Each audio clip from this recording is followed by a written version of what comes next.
Bom dia, turma! Bom, na aula de hoje nós vamos falar sobre a Constituição de 1988, ou seja, a última Constituição brasileira, e de temas políticos e econômicos do governo Collor e Itamar Franco. Para falarmos sobre a Constituição de 1988, é bom lembrar que o governo de José Sarney foi eleito de forma indireta, com base nas leis ainda da época da ditadura militar. E José Sarney tinha a missão de fazer a transição do fim da ditadura para o processo de redemocratização. Então, políticos da época vão se reunir para discutir novas leis para a elaboração dessa nova Constituição. Nesse processo, diversos grupos da sociedade vão se mobilizar com o objetivo de conquistar o seu espaço na nova Constituição, como é o caso das mulheres que participaram ativamente desse processo. Durante a elaboração da nova Constituição, muitas propostas, leis e emendas foram enviadas ao Congresso naquela época. Depois de muitos meses de trabalho, foi aprovada a Constituição da República Federativa do Brasil. O documento foi considerado a Constituição mais democrática do país, por isso ficou conhecido como Carta Cidadã. Essa denominação é facilmente justificada pela criação de leis que deram ouvidos às minorias. Veja aí no módulo de vocês, na página 322, algumas dessas determinações. Por exemplo, o racismo passou a ser considerado crime sem direito à fiança.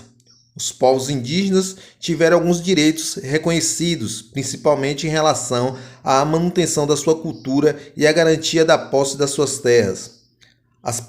As práticas envolvendo tortura foram condenadas e proibidas no país.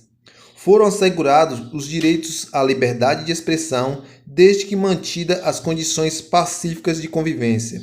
O voto passou a ser universal, sendo opcional aos analfabetos, idosos e jovens entre 16 e 18 anos.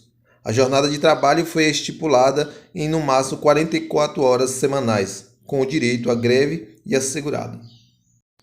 Como vocês podem ver, essa Constituição teve o objetivo de assegurar o direito de todos os cidadãos brasileiros. Mas aí vem uma pergunta: será que essa Constituição realmente assegura o direito de todos? Então responda aí essa questão da página 322, que diz o seguinte: em sua opinião, os direitos citados acima têm sido garantidos de modo efetivo na sociedade? Explique. Então, de acordo com a Constituição de 1988, ocorre o processo de redemocratização do Brasil. Em 1989, vão ser realizadas eleições diretas para o presidente e o ex-governador de Alagoas, nesse caso Fernando Collor de Mello, vai ser eleito o novo presidente do Brasil. Assim que assumiu o governo, em 1990, Fernando Collor de Mello teve a missão de consolidar o processo de redemocratização do Brasil, assim como solucionar os problemas econômicos deixados pelos governos anteriores.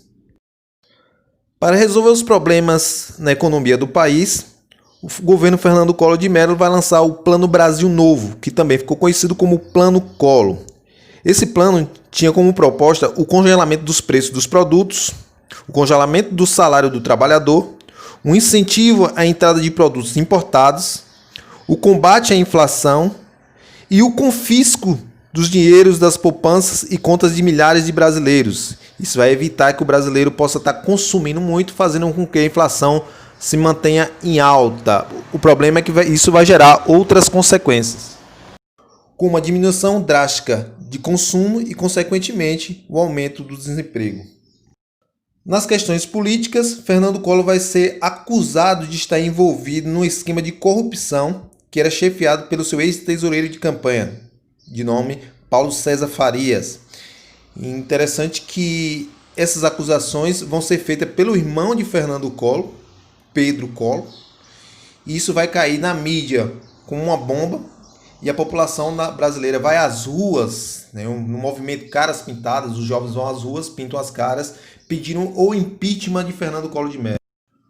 Em decorrência da mobilização popular, o impeachment foi estabelecido e Collor foi retirado do governo em 1992. Com a saída de Collor, o seu vice, Itamar Franco, ele vai assumir a presidência e vai buscar solucionar os problemas econômicos e pôr o fim à instabilidade política.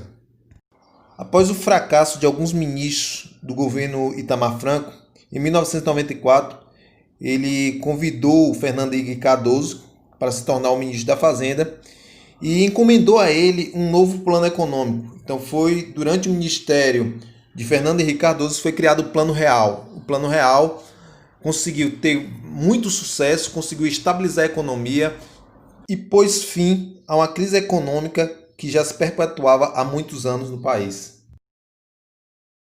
Bem, pessoal, o assunto de hoje é esse. Eu vou passar uma atividade de fixação para vocês.